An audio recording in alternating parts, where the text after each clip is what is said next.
Alors je vais vous parler aujourd'hui du derechazo, et pour vous parler du derechazo, il faut que je vous parle de la muleta et de la panza, qui est cette partie, le ventre de la muleta, et du pico. Lorsque l'on appelle un taureau, lorsqu'on cite un taureau, pour le derechazo, qui est la passe donc de la droite, on va le citer, on va le toquer avec la partie centrale, la panza, celle-ci, qu'on va mettre ici bien plane devant.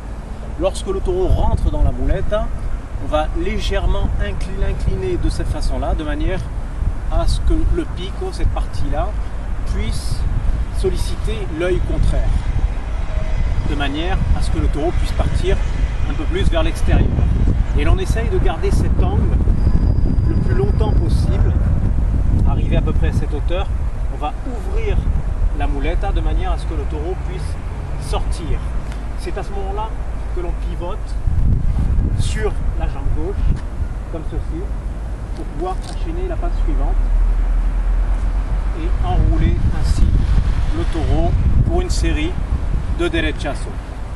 Alors le derechazo avec la naturelle et la passe de poitrine sont évidemment les passes les plus fondamentales, mais on retrouvera vous verrez sur d'autres vidéos, que le toreo à la muleta peut être agrémenté d'autres passes d'ornement, comme par exemple le molinete ou encore le farol.